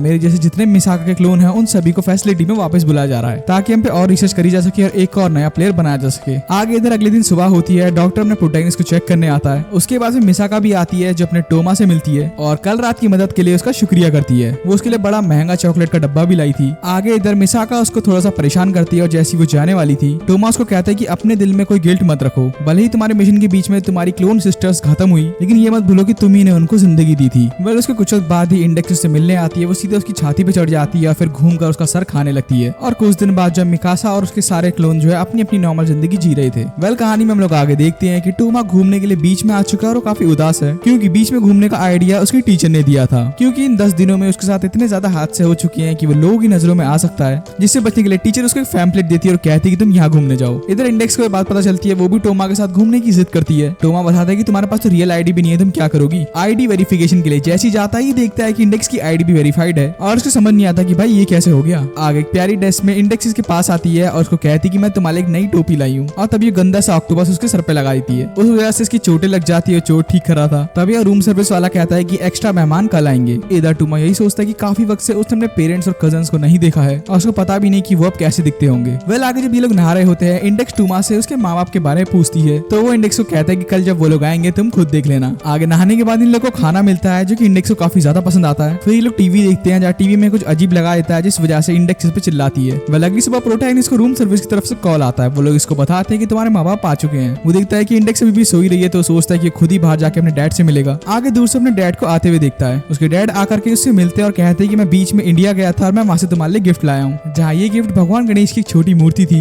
आगे अपने डैड का बैग उठाता है। इसके डैड से माफी मांगते हैं कि आने को हम कल आने वाले थे लेकिन हम थोड़ा देर हो गए। वेल तभी एक लड़की भागते अपने प्रोटैगनिस्ट की ओर आती है जो कि एकदम मिसाका जैसी लग रही थी। वो आते हीरो के ऊपर चढ़ के उसके साथ मस्ती करने लगती है। हीरो को समझ नहीं आता कि भाई ये लड़की है कौन, जहाँ उसके डैड बताते हैं कि ऊटा ही में है तुम्हारी सगी बहन। वेल आगे दूर से एक और लेडी को उसकी ओर आते हुए देखता है और वो काफी जवान थी और एकदम मिसाका की बहन जैसी लग रही थी। इससे कंफ्यूज हो जाता है कि भाई इसके साथ कोई मजाक तो नहीं चल रहा। वो गुस्से में उसको काफी ज्यादा फालतू वर्ड बोल देता है जिससे उसके डैड उसको डांटते हैं। जहाँ टोमा सोचते इन तीनों के ऊपर चिल्लाते कहते हैं कि मैं ही मिला था क्या सुबह सुबह मजाक करने को। और फिर वो गुस्से में होटल की ओर बढ़ जाता है और होटल में जाके हैरान हो जाता है क्योंकि रूम सर्विस की जगह मिकासा के क्लोन ने ले ली। और तभी देखता है कि एक रूम अटेंडेंट आता है और वो तो अपना स्टाइल्स है। ये देखकर और हैरान हो जाता है। सबसे ज्यादा हैरान तब होता है जब वो देखता है कि इंडेक्स नीचे आती है और वो एक लड़का बन चुका है। आगे हम इधर प्रोटैगनिस्ट को वापस बीच में देखते हैं और यही सोच रहा होता है कि पक्का कोई ना कोई उसके साथ मजाक कर रहा है। जहाँ मैं दिखाया था कि इसने गुस्से में इंडेक्स को देखती पीटा था। जहाँ माइंड फ्रेश करने के लिए बीच के किनारे आ जाता है, तभी उसके डैड उसके पास आकर कहते हैं कि ये सपना नहीं है, हकीकत है। और फिर उसको गुड्डे की डॉल दिखाते हैं जो कि रशिया से लेकर आए हैं। इधर तभी टोमा के डैड उसको कहते हैं कि पीछे देख तेरा दोस्त भी आ गया। और वो देखता है कि भाई इंडेक्स जो कि टीनेज लड़का बन चुका है छोटी सी क्यूट ड्रेस में आ गया। ये देखते भाई टोमा गुस्से में उसको जमीन में गाड़ कर आगे चला जाता है। आगे फिर गुस्से में जैसी होटल आता है वो सोचता है कि थोड़ा टीवी देख लिया जाए। टीवी में अमेरिका के नए प्रेसिडेंट की अनाउंसमेंट हो रही थी और ये पूरी कवरेज उसकी खुद की टीचर अमेरिका से कर रही थी। वेली देख करके थोड़ा हैरान हो जाता है, लेकिन असली झटका उसको तब लगता है जब उसको पता लगता है कि अमेरिका के अगली प्रेसिडेंट और कोई नहीं कुरोमी है। इधर जैसी बाहर निकलता है देखते हैं कि चीजें काफी उलट-पुलट हो रखी थी। लड़कियों के काम लड़के कर रहे थे, छोटे छोटे बच्चे पुलिस वाले बने हुए थे और बूढ़े लोग स्कूल की ड्रेस में स्कूल जा रहे थे। इन सबसे ठीक होकर के थोड़ा हवा खाने के लिए अपना भाई थोड़ा सीढ़ियां चढ़ता है। तब वो एक लड़की को देखता है जो कि चेन से बंधी पड़ी है। जैसे ही उससे हाई करने वाला था सीधा अपनी ब्लेड उसके गले की ओर रखती है और टोमा से पूछती है कि क्या तुम कोई कास्टर हो। तभी उसके क्लासमेट सुची मिकाडो और कंजाकी आते हैं। ये लड़की अपना नाम कुरोसिव बताती है और तभी टोमा कहता है कि सुची मिकाडो तो कंजाकी के साथ यहाँ पे क्या कर रहा है। और तभी कंजाकी उसको बताती है कि पूरी दुनिया में किसी ने एक झूठा स्पेल कास्ट करा है। इस मैजिकल मन से पूरी दुनिया उथल पुथल हो चुकी है। आगे चारों लोग एक जगह बैठते हैं जहाँ अच्छे से उसको समझाती है कि इतना बड़ा स्पेल जो कास्ट कराई किसी एंजल ने ही करा है। उनकी कई भी जितनी भी बातें होती है टोमा को समझ नहीं आती है। जहाँ तभी उसका क्लासमेट सुचिमिकी उसको समझाता है कि तुम आसपास जितने लोग को देखोगे वो सब काफी ज्यादा अलग बर्ताव कर रहे हैं, लेकिन तुम्हें छोड़कर हर कोई बदल चुका है। जहाँ हमें पहले लगा कि सारा स्पेल कास्ट तुमने कराया होगा, लेकिन तुम्हारी शक्ल देख के लगता नहीं कि तुमने सब करा है। तभी अचानक से ये जो है इसके ऊपर अटैक करती है। अपना प्रोटैगनिस्ट अपने हाथ से इसके सारे वार रोकता है और तभी उससे माफी मांगती है। इधर सुकीमिची उसके पास आकर कहता है कि हाँ अब इसका मतलब यही है कि तुम सस्पेक्ट नहीं हो, लेकिन ये बात याद रखना कि जिसने भी स्पेल कास्ट करा है वो तुम्हारे आसपास में ही है। आगे तभी टोमा उससे पूछते हैं कि मुझे ये बता कि तू यहाँ पे क्या कर रहा है, तू कब से मैजिशियन बन गया। वो कहता है कि शुरुआत से कंजाकी स्टाइल के साथ था, बस यही फर्क है कि उसने अपनी आइडेंटिटी छुपा के रखी थी। आगे टोमा रात को बैल्कनी के पास आकर बैठ करके आज जो भी हुआ उसके बारे में सोचने लगता है। तभी यहाँ पे सुमिचिकी आता है, उसको कहता है कि इतना क्या सोच रहा है तू। आगे उसको बताता है कि वो एक आइडियल स्टार है और वो कंजाकी के साथ मिलकर के यहाँ पे इन्वेस्टिगेशन भी करता है। आगे बताता है कि इस दुनिया में कंजाकी जो है वो एक प्रिंसेस है जो कि भविष्य में जाकर के अपने एम्पायर को रूल करेगी। आगे तभी कंजाकी वहाँ आती है और टोमा को कहती है कि मैं तुम्हारे परिवार को ज्यादा नहीं झेल सकती। वहीं इधर ये फिर अपने प्रोटैगनिस्ट को लेकर के वॉशरूम की ओर जाती है और कहती है कि मैं मेल वॉशरूम में नहा रही हूँ क्योंकि फीमेल वॉशरूम में काफी ज्यादा परेशानी हो रही है। तो चाहती थी कि वो अंदर जाकर के नहाए, तो तब तक टोमा यहाँ पे ध्यान देता रहे। अंदर जब तक वो नहा रही होती है तब तक प्रोटैगनिस्ट के डैड उसके पास आ जाते हैं। उनको भी अंदर नहाना था। अपना प्रोटैगनिस्ट उनको रोकने की पूरी कोशिश करता है, लेकिन तब भी उसको लेकर के अंदर घुस जाते हैं। और जैसे वो लोग कंजाकी को देखते हैं, कंजाकी डायरेक्ट उनके ऊपर अटैक करती है, जिस वजह से दोनों डर के मारे वहाँ से भाग जाते हैं। आगे भागते ये लोग आकर के गार्डन में आकर बैठ जाते हैं। जैसे तभी उसके डैड उससे कंजाकी के बारे में कुछ पूछना चाहते थे। ये टोमा को समझ नहीं आता कि कंजाकी के बारे में इन्फॉर्मेशन अपने डैड को बताया ना बताए, क्योंकि उसको भरोसा नहीं है कि क्या सच में इसके डैड है। ऐसा भी हो सकता है कि वही फॉरेन एंजल हो जिसके बारे में कंजाकी और सुकीचिमी ने बताया था। आगे मूड चेंज करते हुए तभी उसके डैड उससे बात करते हैं कैसे उसकी मॉम से मिले और उसको एक और गिफ्ट दिखाने वाले थे जो मैक्सिको से लेके आए थे। तभी उसके डैड उसको बताते हैं कि इस लड़की का नाम मीशा है, तो मैं चला, तुम अपना चांस जरूर मानना। आगे तो प्रोटैगनिस्ट उसके पास जाकर के उससे बात करने की कोशिश करता है, लेकिन वो उसकी किसी भी बात का कोई जवाब नहीं देती। जब तभी वो उसको बबल गम देता है। वो उससे बबल गम लेती है तो टोमा उससे कहता है कि जरा मुझे इस फॉरेन एंजल के बारे में तुम ज्यादा जानकारी दोगी, क्योंकि मुझे जानना है कि तुमने मुझे फॉरेन एंजल क्यों समझा। वेल आगे मीशा उसको बताती है कि जो अभी जादू चल रहा है ये भी पूरा नहीं हुआ है। जिसने जादू कास्ट करा है हमें उसको जल्द से जल्द ढूंढना होगा। अगर हमने नहीं ढूंढा तो पूरी दुनिया परमानेंटली ऐसी रह जाएगी। वहीं इधर ये लड़का इंडेक्स जो है अपने टोमा का इंतजार कर रहा था। जब अभी टोमा की मॉम भागते हुए बाहर निकलती है और उनके पीछे पीछे टोमा और उसके डैड भी आते हैं। उसकी मॉम कहती है कि उसने पीछे के घर का दरवाजा खुला ही छोड़ दिया, तो अभी वो ट्रेन से जाकर शाम तक यहाँ वापस आ जाएगी। ये देख करके मीशा भी सोचती है कि चलो मैं भी आपके पीछे चल रही हूँ। ये देख करके टोमा के डैड उसको कहते हैं कि भाई अब तो तेरी इस लड़की से शादी होना पक्का है। ये दोनों जानबूझ के बाहर गए ताकि दोनों तेरी शादी का प्लान बना सके। आगे भी प्रोटैगनिस्ट अपने इन दोनों दोस्तों से मिलता है और कहते हैं कि कल रात जब वो मीशा को बबलगम दे रहा था तो उसने उसका हाथ बिल्कुल नहीं छुआ। ये सुनते सुकीचिमी कहता है कि कहीं ऐसा तो नहीं कि वही एक्चुअली में कास्टर है, और अगर प्रोटैगनिस्ट का हाथ छू लेती तो स्पेल वहीं खत्म हो जाता। आगे तभी ये लोग वहाँ से भागते हैं। अपना प्रोटैगनिस्ट सीधा अपने डैड के पास आके कहता है कि मुझे जल्द से जल्द घर का नक्शा बना के दो। उसके डैड बनाते हैं, जहाँ पे तुरंत से टैक्सी लेकर के इसी घर पहुंचते हैं। आगे सुकीचिमी में प्रोटैगनिस्ट अंदर घुसते हैं। वो देखते हैं कि रूम काफी शांत हुआ पड़ा है। टोमा तभी एक ड्राइंग देखता है, उसके नीचे उसका नाम लिखा हुआ था। उसको याद नहीं आता कि उसने ड्राइंग कब बनाई। वह आगे चल के टोमा अपने डैड की फोटो देखता है और उसको रियलाइज होता है कि इस फोटो के अंदर उसकी मॉम अलग है लेकिन डैड सेम है। कहीं ऐसा तो नहीं कि उसके डैडी मेन स्पेल कास्टर है। जब तक वो लोग इस बारे में और थोड़ा सोच पाते हैं कि तभी उसकी अभी की मॉम और मीशा यहाँ आती है। मीशा उनको देखती वहाँ से भागने लगती है और तभी प्रोटैगनिस्ट की मॉम सुकीचिमी के पास आकर चिपकने लगती है। जब तभी भागते उसके पीछे आता है, सोचता है कि उसके डैड ने स्पेल कास्ट क्यों किया होगा। तभी वो एक ट्रक के सामने आने वाला था। वो देखता है कि ट्रक का ड्राइवर और कोई नहीं हिमेगामी है। जब तभी ट्रक के अंदर बैठता है उसको झूठी झूठी कहानी सुनाता है कि मेरे डैड काफी डेंजर में, प्लीज उनको बचा लो। उसकी कहानी सुनकर हिमेगामी रोने लगती है और कहती है कि ठीक है तुम जहाँ बोलोगे वहाँ मैं तुम्हें लेके चलूंगी। इधर होटल आती है। प्रोटैगनिस्ट कंजाकी से मिलता है और कहता है कि मेन मैजिशियन मेरे डैड है। कंजाकी कहती है कि चलो फिर उनका खेल खत्म करते हैं। वो कहते हैं कि नहीं, पहले अकेले में मैं उनसे कुछ बात करना चाहता हूँ। आगे उसके डैड बीच में घूम रहे होते तो अपने डैड को कहता है कि आपने ये सब क्यों करा।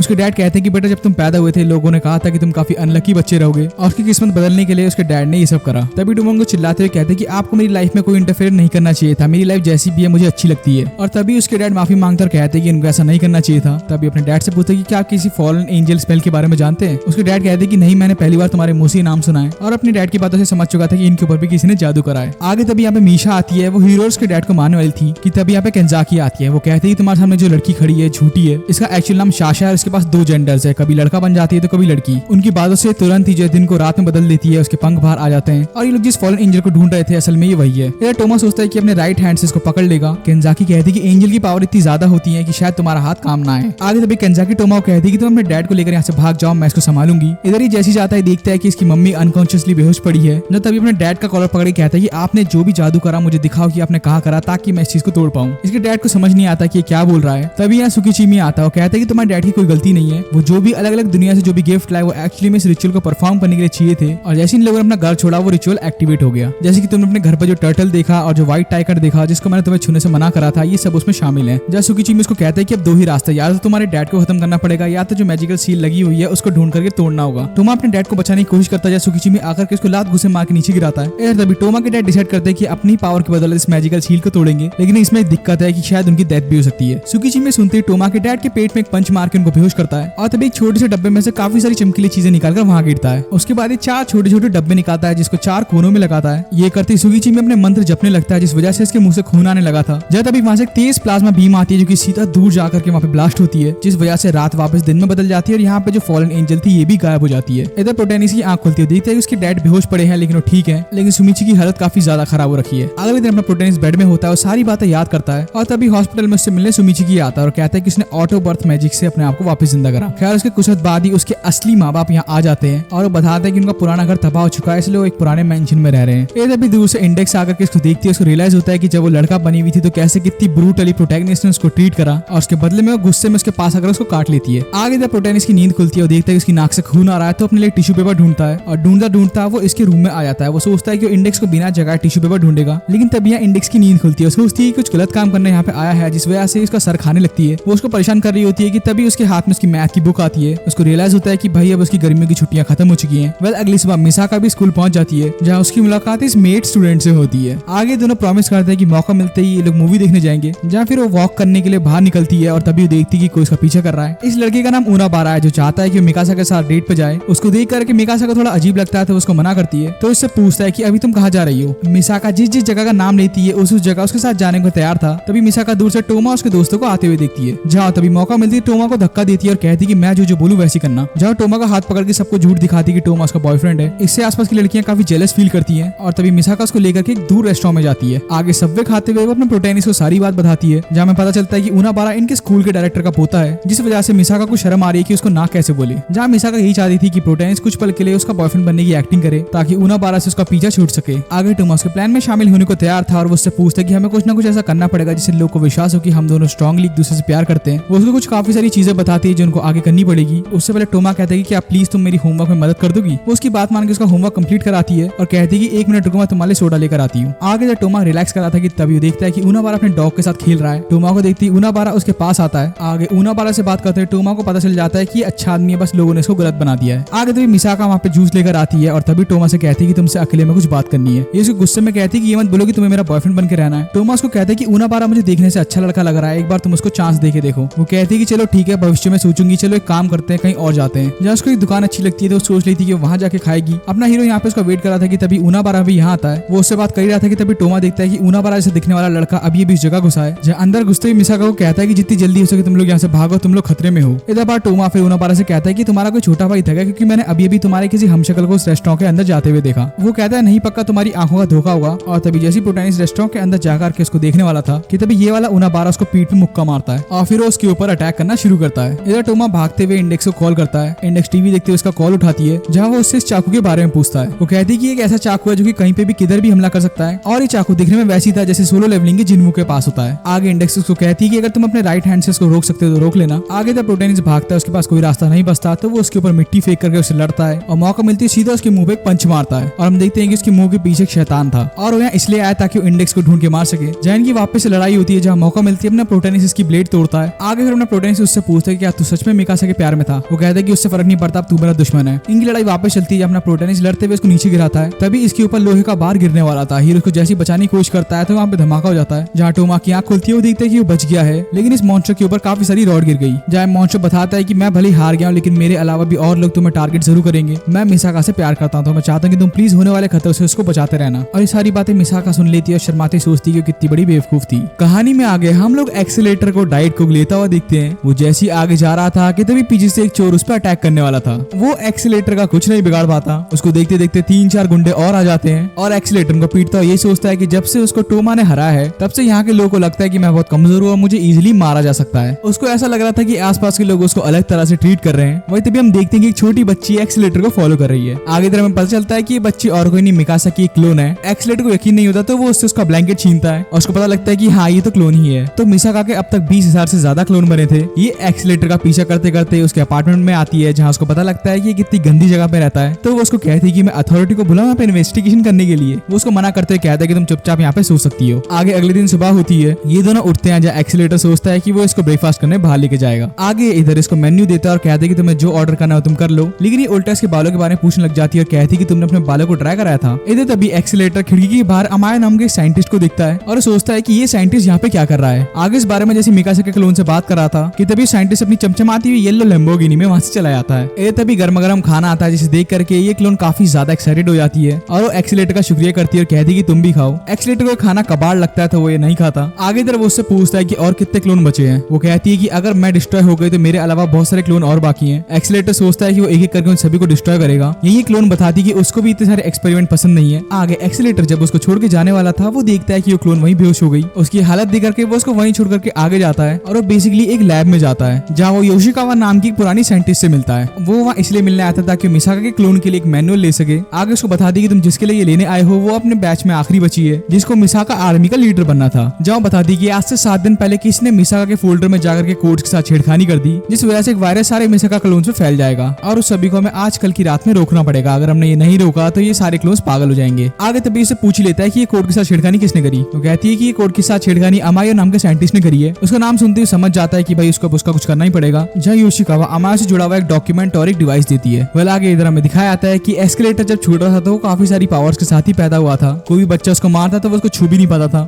काफी सारे गार्ड जब मिलकर उसके ऊपर फायरिंग करते तो फायर उन्हीं के ऊपर लग जाती। इनफैक्ट मिलिट्री टैंकर्स भी बुलाए गए थे इसको रोकने के लिए लेकिन उसके आसपास की प्रोटेक्टिव शील्ड उसको एक खरोच भी नहीं आने देती। आगे इधर भागते हुए मिसाका के क्लोन के पास जाता है जहाँ रेस्टोरेंट में जाती वेटर कहती है कि सफेद कोट में आदमी आया था जिसके साथ वो बच्ची आगे चली गई। ये सुनती एस्केलेटर समझ जाता है कि ये पक्का अमागी साइंटिस्ट होगा। आगे इस बारे में वो योशिकावा को कॉल करके बताता है जहाँ लोग सोच लेते हैं ये दोनों मिल करके प्लान करेंगे और अमायो की लोकेशन ढूंढेंगे। इधर हम लोग एक गाड़ी के अंदर अमायो को देखते हैं जिसने अपने लैपटॉप को मिसाका के ड्रोन से कनेक्ट करा हुआ है और इंतजार कर रहा है कब उसका वायरस इफेक्ट करेगा। तभी ये साइंटिस्ट दूर से एक्सीलेटर को आते हुए देख लेता है। ये देखते ही इंजन स्टार्ट करके गाड़ी को सीधा उसकी ओर ले जाता है जहाँ एस्केलेटर अपनी पावर की मदद से गाड़ी को वहीं क्रैश करता है। इस अटैक से भाई ये साइंटिस्ट वहीं बेहोश हो जाता है। जहाँ तभी योशिकावा को कॉल करके कहता है कि क्लोन को कंप्यूटर से कनेक्ट कर दिया गया है और इसके अंदर वायरस डाला जा रहा है। इसका सोल्यूशन बताओ मुझे क्या करना चाहिए। वो उसको बताती है कि इसको कहीं से भी स्पेशल इंक्यूबेटर टैंक चाहिए होगा ताकि लोग वायरस को न्यूट्रलाइज कर सके और रास्ते में यार बहुत जल्द उनके पास पहुंचने वाली है। वह इधर एक क्लोन काफी तेज बोला था जिस वजह से लैपटॉप ओवरलोड होने लगता है। आगे योशिकावा उसको कहती है कि ऐसा लग रहा है कि वायरस खुद ब खुद एक्टिवेट होना चाहता है और हमारे पास टाइम भी बहुत कम बचा है। तो योशिकावा उसको कहती है कि अब तुम्हें बाकी क्लोन को बचाने के लिए इस क्लोन को अभी मारना होगा। एस्केलेटर उसको मारना नहीं चाहता तो उसके दिमाग में एक और प्लान आता है जहाँ सोचता है कि वो इसमें से हटा करके वायरस खुद में डालेगा ताकि मिसाका के दिमाग के अंदर जाकर के उसको मैनिपुलेट कर पाए और उसके दिमाग को वापस रीसेट कर पाए। योशिकावा उसको वार्न भी करती है जहाँ तभी अपने आसपास की चीजों को फेंक देता है और अपना रिचुअल शुरू करता है जहाँ सीधा मिसाका के क्लोन के अंदर घुस जाता है और सीधा दिमाग में इस कोड को रीराइट करता है। लेकिन तभी देखता है कि साइंटिस्ट उठ चुका है, इस पर फायर करने वाला है और जैसे एस्केलेटर अपना काम पूरा करने वाला था भाई साइंटिस्ट इसको शूट कर देता है। एस्केलेटर बेहोश हो जाता है लेकिन वायरस पूरी तरह से रीस्टार्ट हो गया था। ये सुनते ही साइंटिस्ट गुस्से में मिकासा के क्लोन को मारने वाला था लेकिन तभी एस्केलेटर आकर के उसको रोक लेता है। वो उसको कहता है कि भले मेरे सिर से खून आ रहा है लेकिन मैं अभी भी ठीक हूँ और मैं ऐसे तुम्हें मिकासा के क्लोन को मारने नहीं दूंगा। जहाँ एस्केलेटर से लड़ने वाला था लेकिन तभी उसके सामने बेहोश होकर नीचे गिर जाता है। ये देख के साइंटिस्ट को अपॉर्चुनिटी मिलती है और जैसे उसको शूट करने वाला था उतने में योशिकावा आकर के उसको वहीं शूट करती है। इधर इस क्लोन को एक इंक्यूबेटर में डालती है। योशिकावा के अंदर भी एक गिल्ट था क्योंकि वो भी इसके साथ क्लोन बनाने में शामिल थी तो ये दोनों ही आपस में एक दूसरे को फायर करके वहीं खत्म हो जाते हैं। आगे योशिकावा की आंख खुलती है तो वो देखती है कि डॉक्टर उसके पास है। डॉक्टर ने उसको बचा लिया। डॉक्टर उसको बताता है कि ये सब इसलिए हो पाया कि एस्केलेटर टाइम से तुम्हें यहाँ ले आया था। आगे तभी योशिकावा डॉक्टर से मिसाका के क्लोन के बारे में पूछती है जहाँ बताता है कि क्लोन ठीक है और वो अभी एक्सीलेटर के घर पे है। आगे डॉक्टर उसको बताता है कि इस हादसे की जानकारी बड़े लोगों को मिल चुकी है तो उन्होंने सोचा है कि ये लैब को बंद कर देंगे और तुम्हें भी रिसर्चर के तौर पे निकाल दिया गया है। आगे योशिकावा एक्सीलेटर की अच्छी बातें याद करती है और सोचती है कि अब मैं थोड़ा रिलैक्स कर लेती हूँ। वेल आगे इधर कुछ दिन बीत जाता है और अब प्रोटैगनिस्ट को गर्मी की छुट्टी के बाद अब स्कूल जाना होगा। वो इंडेक्स के साथ ब्रेकफास्ट करते हुए यही कहता है कि मैं जब तक स्कूल में रहूंगा तुम्हें यहाँ पे अकेले ही रहना पड़ेगा। इधर इंडेक्स कह दी कि क्या मैं तुम्हारे से स्कूल आ सकती है, तो टोमा उसको तुरंत मना कर देता है और कहता है कि चिंता मत करो, मैं कुछ घंटों बाद आ जाऊंगा, तब तक के लिए तुम मौज मस्ती कर सकती हो। और फिर ये सुनते ही वो अपनी बिल्ली के साथ खेलने लगती है। इधर आगे बढ़ी रहा था कि तभी वो देखता है कि मिसाका जो कि रियल वाली है काफी जल्दी में थी। वो उसको कहता है कि इतनी जल्दी क्या स्कूल जाने की, तो उसको कहती है कि याद रखना हमने जो बॉयफ्रेंड गर्लफ्रेंड वाला खेल खेला था उसको भूल जाना। अब टूमा कहते हैं कि मैंने उसको कभी सीरियसली नहीं लिया और ये बोलकर के वहां से भाग जाता है। इधर प्रोटैगनिस्ट बताता है कि आज 2 सितंबर है, गर्मियों की छुट्टियों के दौरान वो अपनी याददाश्त भूल चुका, तो ऐसा लग रहा है कि वो नए स्कूल में पहली बार आया है। आगे तभी एक छोटी सी नैनो टाइप गाड़ी उसके साइड से गुजरती है। वो देखता है कि इस गाड़ी के अंदर तो इसकी टीचर है और उसके हाथ में काफी सारे पेपर पड़े हुए हैं। इस पेपर के अंदर उसको काफी सारी रिसर्च करनी है और पावर लेवल के ऊपर पूरा प्रोजेक्ट बना करके इंस्टीट्यूट को देना है। आगे इधर हम इसी बिल्डिंग को देखते हैं जहाँ पे इधर ये लड़की टेलीपोर्ट करके सुकीचिमी को यहाँ ले आई थी, जहाँ एलिस्टर उसको फोटो दिखाती है और कहती है कि तुम्हें शैरी नाम की इस लड़की को ढूंढना है। ये सुनते सुकीचिमी जाने वाला था कि तभी एलिस्टर उसको कहती है कि तुम्हें अपने मिशन में टोमा को भी साथ रखना होगा। आगे तक क्लास में टोमा और उसके दोस्त बात करते हैं कि सुकीचिमी अभी तक क्यों नहीं आया। वेल आगे तभी इनकी टीचर यहाँ पे आती है और उनको बताती है कि आज उनके यहाँ पे नई ट्रांसफर स्टूडेंट आएगी और हमें दिखाया जाता है कि ये तो इंडेक्स है, वो यहाँ पे आई है। टोमा देख के हैरान हो जाता है कि भाई ये यहाँ पे कैसे आ गई। तभी टीचर भी उसको दूर करती है, कहती है कि तुम वो ट्रांसफर स्टूडेंट नहीं हो। और फिर टीचर उसको पैसे देके कहती है कि यहाँ से टैक्सी पकड़ के सीधा घर निकलना। और इधर हमें पता चलता है कि ट्रांसफर स्टूडेंट और कोई नहीं हिमेगामी है। आगे इधर इंडेक्स स्कूल से निकलने वाली थी कि तभी उसको भूख लगती है, तो कैफेटेरिया जाती है और उसके यहाँ पे वेंडिंग मशीन मिलती है। अपने पैसे डालती है और देखती है कि यहाँ पे तो कोई बटन ही नहीं है। उसको लगता है कि उसके पैसे गायब हो गए। कि तभी यहाँ पे एक लड़की आती है, उसको बताती है कि एक टच स्क्रीन है जहाँ बटन दबाकर उसको उसके पैसे वापस दिलवाती है। इस लड़की का नाम काजाकिरी हियोका होता है। और ये और इंडेक्स दूसरे क्लासरूम में जाकर बातें करते हैं और बातों के दौरान पता चलता है कि ये भी ट्रांसफर स्टूडेंट है। आगे इधर टोमा अपनी क्लास खत्म करके आगे बढ़ ही रहा होता है कि तभी इसको दूसरे रूम से आवाज आती है। उसको लगता है कि इंडेक्स गई नहीं और यहाँ पे मस्ती कर रही है। और अगले सीन में हमें दिखाया जाता है कि इंडेक्स ने इसको काट लिया क्योंकि इसने इसको कपड़े बदलते हुए देख लिया था। आगे तीनों कैफे में बैठ करके बात करते हैं जहाँ इंडेक्स कहती है कि ये मेरी नई दोस्त है, इसका नाम हियोका है। इधर हियोका फिर प्रोटैगनिस्ट से भी मिलती है। ज्यादा तभी इनकी टीचर भी आती है और कहती है कि तुम लोग यहाँ पे क्या कर रहे हो। ये तभी लोग देखते हैं कि हियोका यहाँ से गायब हो गई। आगे तभी ये इंडेक्स को एक पेड़ के पीछे मिलती है और इंडेक्स कहती है कि क्या टूमा मुझसे नफरत करता है। हियोका कहती है कि नहीं, मुझे लगता है कि टूमा को तुम्हारी परवाह है। आगे इधर प्रोटैगनिस्ट इनसे मिलता है और कहते हैं कि चलो कहीं घूमने चलते हैं। इधर अपने भाई के पास पैसे नहीं थे तो एटीएम में जाकर कुछ कैश निकलवाता है कि तभी उसके सामने हिमागामी आती है। वो कहती है कि आजकल तुम मुझे इग्नोर कर रहे हो। वो कहती है कि नहीं ऐसी बात नहीं है, तुम भी हमारे साथ शामिल हो जाओ। आगे इसको बताती है कि जो लड़की तुम्हारे साथ घूम रही है इसका नाम हियोका है, वो पहले उसी स्कूल में थी जिस स्कूल में मैं भी थी। इन कोई भी उसको जानता नहीं था। आगे इसको पता चला कि इसका नाम काउंटर स्टॉप है और एक सीक्रेट ऑर्गेनाइजेशन के लिए काम करती है। और आखिर में टोमा को कहती है कि अपना ध्यान रखना और वहां से चली जाती है। इधर ये लोग अंडरग्राउंड मॉल आते हैं जो कि इंडेक्स को काफी पसंद आता है। आगे इधर कोमोई टीचर अपनी दूसरी टीचर के साथ इस बारे में बात करती है तो हंसते हुए कहती है क्या वो आजकल चलता है। तभी इसको कॉल आता है और वो उसको बाय बोलकर से चली जाती है। तभी हम देखते हैं कि टीचर से मिलने हिमागामी आ गई। वो उसके लिए वो बुक लेके आ गई थी जिसकी उसको तलाश थी और फिर हियोका के बारे में उससे पूछती है। वही दूसरी ओर हम लोग कुरुको को देखते हैं जो कि एक लड़की को पकड़ना चाहती थी। वो उस पर अटैक करके उसको नीचे गिराती है जहाँ लड़की की स्पेल लिखती है जिससे नीचे से एक मॉन्स्टर आकर के कुरुको को पकड़ लेता है। तभी उसकी बहन आकर के एक सिक्के का यूज करके उस मॉन्स्टर को वहीं डिस्ट्रॉय करती है। जहाँ इधर उसकी बहन आकर के उसका शुक्रिया करती है, वहाँ इधर हम इसी लड़की को देखते हैं जो कि चारों तरफ चौक से कुछ ना कुछ लिखी रही होती है और वो एक ताली बजाती है जहाँ पे चारों तरफ आंखें ही आंखें आ जाती है। आगे लड़कियों के साथ जो है आगे खाने पीने के लिए जाता है मॉल के और अंदर घुसते ही उसको एक अननोन नंबर से कॉल आता है जहाँ कोई उससे मदद की पुकार कर रहा था। तोमा मॉल में होता है, वो उस चीज के ऊपर उतना ध्यान नहीं देता तो वो उस चीज को इग्नोर करता है। आगे तभी वो उन दोनों को ढूंढ ही रहा था और तभी वो देखता है कि ये दोनों तो स्विम सूट वाले सेक्शन में है और बस होना कहता है अपने भाई की वापस पिटाई होती है। आगे ये लोग आपस में एक दूसरे की फोटो लेकर के घर की ओर बढ़ी रहे थे। ये तभी वो देखते हैं कि मिसाका उनके पास आ चुकी है और वो बताती है कि इस मॉल में टेररिस्ट है। ये सुनते ही मॉल के लोगों को यहाँ से हटाया जाता है। आगे तभी इन सारी आंखों में से एक आंख इन तीनों को देख लेती है जहाँ शैली फिर आसपास के मॉल को बंद करके यहाँ की लाइट काट देती है।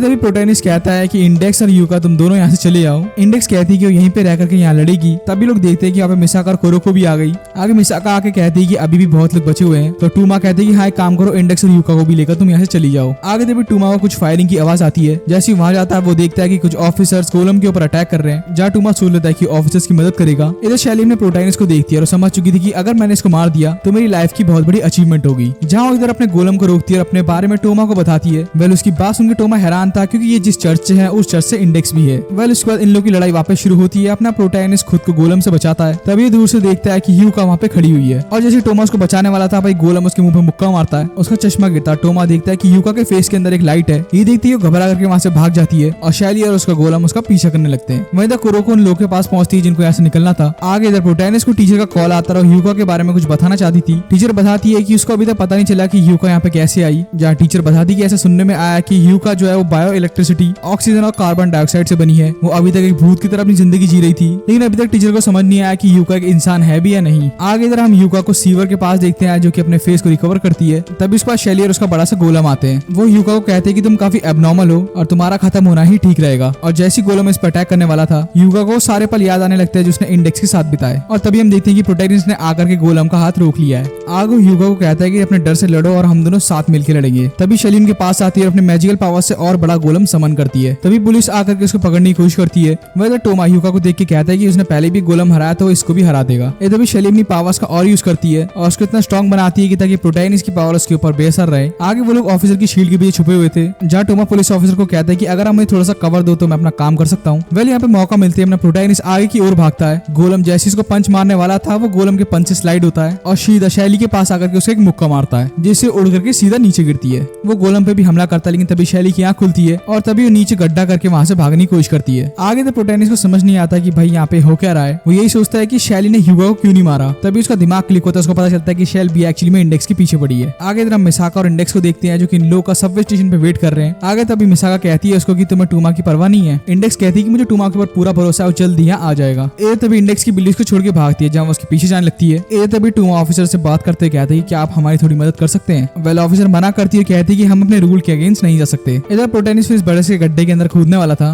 लेकिन तब यहाँ पे ह्यूबा आती है। ह्यूबा चाहती थी कि अपने दोस्तों को बचाए, तो वो उससे पहले खुद ही कूद जाती है। शैली आगे भागते सोचती है कैसे वो नोबडी थी, वो किसी को भी दिखाई नहीं देती थी। लेकिन एक दिन जब उसने इंडेक्स को वेंडिंग मशीन में देखा तो उसको रियलाइज हुआ कि वो उसको देख सकती है। या तभी उसने फैसला कर लिया कि वो एक इंसान में ट्रांसफॉर्म हो जाएगी और उसको दोस्त बना करके काफी खुशी मिली। आगे इंडेक्स को अपनी बिल्ली एक कंस्ट्रक्शन वाली जगह पे मिलती है। आगे तभी यहाँ पे शैली अपने गोलम के साथ आती है और जैसे ही वो इंडेक्स को मारने वाला था तभी इंडेक्स अपनी पावर से उसको कंट्रोल करने की कोशिश करती है और नाकाम मूव था, क्योंकि इस वजह से वो इंडेक्स को और दूर फेंकता है। इधर अपना प्रोटैगनिस्ट भी जैसे नीचे कूदता वो देखता है कि शैली उसके पास आ गई और कहती है कि अभी उसका गोलम इंडेक्स और ह्यूगो को संभालेगा। इधर शैली टूमा को बताती है कि ऐसा काफी टाइम पहले ऑफिशियल्स ने एस्पर और मेशन की पावर्स को कंबाइन करने की कोशिश करी, जिससे वो चाइमर नाम की नई एंटिटी बना सके और उसके लिए एक एलिस नाम की लड़की को लिया गया था जो कि शेल्बी की दोस्त थी। लेकिन एक्सपेरिमेंट फेल हो गया, जिस वजह से सारे ऑफिशियल्स ने उसकी बेस्ट फ्रेंड को मार दिया और उसी दिन से शैली यही सोचती थी कि वो इस जगह से बदला लेगी। और अब उसने टूमा को ढूंढ लिया जो कि यहाँ का स्ट्रॉन्गेस्ट एस्पर है। उसको ऐसा लगता है कि अपना गोल पूरा कर पाएगी, जिससे टोमा को मार के सिटी को कमजोर कर देगी। जहाँ तभी अपनी पावर से अपने प्रोटैगनिस्ट के आसपास लगी सारी मैजिकल सील्स को एक्टिवेट करती है, जिससे टनल गिरने वाली थी। जहाँ तभी अपना प्रोटैगनिस्ट स्पीड की जाकर के शैली को एक पंच मारता है। इससे शैली की जो मैजिकल पावर्स थे कमजोर पड़ जाते हैं। जहाँ उठकर के आगे भागने वाली थी ताकि एक नए प्लान के साथ इसको मारने वापस आएगी। जहाँ तक प्रोटैगनिस्ट को रोकता है, उसको समझाता है कि अकेली नहीं है जिसने जिंदगी में दुख दर्द देखा और अपनों को खोया है। प्रोटैगनिस्ट भी उनमें से एक है और अपने एक्सपीरियंस उसके साथ शेयर करता है। ये सुनते ही वो उसके ऊपर एक और अटैक करने वाली थी, जहाँ टूमा बच करके उसके ऊपर एक और अटैक करता है और उसके इस मुक्के से वो बेहोश हो जाती है। वह इधर गोलम जैसे इंडेक्स को मारने वाला था, ह्यूगा आकर के उसको मारती है। ये देखकर गोलम जैसी एक और अटैक करता है। ह्यूगा उसका हाथ पकड़ के उसकी पावर एब्जॉर्ब करने लगती है और गोलम जैसे अपने दूसरे हाथ का इस्तेमाल करने वाला था, तभी अपना प्रोटैगनिस्ट अपने दूसरे हाथ का इस्तेमाल करके उसको वहीं रोकता है। आगे गोलम जब खत्म हो जाता है तो मिकासा और उसकी बहन यहाँ पे आते हैं। वहीं इधर ह्यूगा ऊपर आकर के रो रही होती है। वो याद करती है कि ऐसे उसने इंडेक्स के साथ मिलकर के एक अच्छे पल बिताए और वो नहीं चाहती कि उन दोनों की दोस्ती अब कभी टूटे। जब अपने प्रोटैगनिस्ट के पास आकर वहीं पे रोने लगती है, टोमा उसको कहता है कि अगर तुम रो रही हो इसका मतलब ये है कि तुम इंसान ही हो, तुम मॉन्स्टर नहीं हो। तभी इंडेक्स भी ऊपर आती है और रोते हुए ह्यूगा से गले मिलती है। वहीं दूसरी सुमिची की एलिस्टर से मिलता है और कहता है कि तुम्हारे प्लान में कितना बड़ा फॉल्ट था। आगे बातों में सुमिची की उसको कहता है कि मुझे पता तुम एक एंजल हो और तुम चाहती हो कि तुम इस धरती को स्वर्ग जैसा बना के रखो, लेकिन माफ करना मैं इस बार तुम्हारे प्लान में शामिल नहीं हो सकता। और लास्ट में टोमा के अनप्रेडिक्टेबल नेचर के बारे में भी बात करता है और उसके बाद वो वहाँ से चला जाता है। आगे टीचर और हिमिगामी अपने प्रोटैगनिस्ट को डॉक्टर के पास लेके जाती है, जहाँ ये वहाँ पे बस मस्ती कर रहा होता है। आगे इधर ह्यूगा और इंडेक्स आपस में बैठ कर बातें कर रहे होते हैं, लेकिन तब इंडेक्स देखती है कि ह्यूगा तो बार बार ग्लिच खा रही है। वो उसको बताती है कि जब मैं लंबे टाइम से किसी एक डायमेंशन में रहती हूँ तो ऐसा ही होता है, और फिर उसको कहती है कि अब वक्त आ गया मैं अपनी दूसरी रियलिटी में चली जाऊँ। और जब वो जाने वाली थी ये देख करके इंडेक्स रोने लगती है और उसको कहती है कि अगली बार हम वापस से खेलेंगे, और उसको प्रॉमिस करके वहाँ से गायब हो जाती है। आगे इधर एकेडमिक सिटी में चीजें नॉर्मल हो जाती हैं। सुमिची की भी अपने काम के लिए स्कूल छोड़ देता है और आखिर में हम स्टाइल्स को देखते हैं जो कि प्रिंसेस से बात कर रहा है और इस प्रिंसेस का नाम लॉरा है। और इधर प्रोटैगनिस्ट स्कूल से जब अपने घर की ओर आ रहा था वो देखता है कि इंडेक्स वहाँ पे पड़ी हुई है। इंडेक्स उस पर गुस्सा करते हुए कहती है कि तुम्हारा फ्रिज खाली था, मैं पूरे दिन भर भूखी रही और गुस्से में उसको काटती है। वेल तो गाइस इसी के साथ अब मैं यहाँ पे इस पार्ट को यहीं पे रोक देता हूँ। तुम्हारी जानकारी के लिए मैं तुम्हें बता दूं कि इस एनिमे की सीरीज है और ये एनिमे वाकई में बहुत लंबा है। इस पार्ट में हमने इसका सीजन 1 कवर करके खत्म करा है। इसमें अभी सीजन 2 भी है, उसके बाद इसकी एक मूवी भी है और उसके बाद इसका फाइनल सीजन 3 भी है। यानी कि इस वीडियो के बाद भी अभी 1-2 वीडियोस और आना बाकी है, लेकिन मैं इसके अगले सीजन को तभी कवर अप करूंगा जब मुझे इस वीडियो में काफी अच्छा रिस्पॉन्स मिलेगा। बाकी प्लीज आप सभी लोग कॉमेंट करके जरूर बताना कि आपको ये एनिमे कैसा लगा। वीडियो को लाइक जरूर कर देना और प्लीज अपने दोस्तों के साथ या फिर एनिमे ग्रुप्स में इसको शेयर कर दो। अगर इस वीडियो में अच्छा रिस्पॉन्स आता है तो मैं इसका नेक्स्ट पार्ट लेके आऊंगा, तो उसके लिए प्लीज चैनल को सब्सक्राइब कर देना, क्योंकि तुम लोग देख ही सकते हो कि अब हम 100 के सब्सक्राइबर्स के काफी ज्यादा करीब आ चुके हैं। एंड मैं चाहता हूँ कि ये ईयर एंड होने से पहले हम लोग 100 के सब्सक्राइबर्स भी क्रॉस कर दे। तो या आप सभी लोग याद से सब्सक्राइब कर देना एंड उसके साइड में जो बेल आइकन होगा उसको भी प्लीज याद से प्रेस कर देना, ताकि जब मैं इस सीरीज का नेक्स्ट लेटेस्ट वीडियो डालूं तो आप सभी लोगों को नोटिफिकेशन के थ्रू सबसे पहले पता चले। चल जाए और इस तरह आप लोगों से कोई पार्ट मिस भी नहीं होगा। बाकी इस वीडियो को लाइक कर देना। तो चलो फिर मैं मिलूंगा आप सभी से एक और नए एनिमे वीडियो में, एक और नई बेहतरीन एनिमे सीरीज को एक्सप्लेन करता हुआ। तब तक के लिए it's your new Hindi signing off. नमस्ते।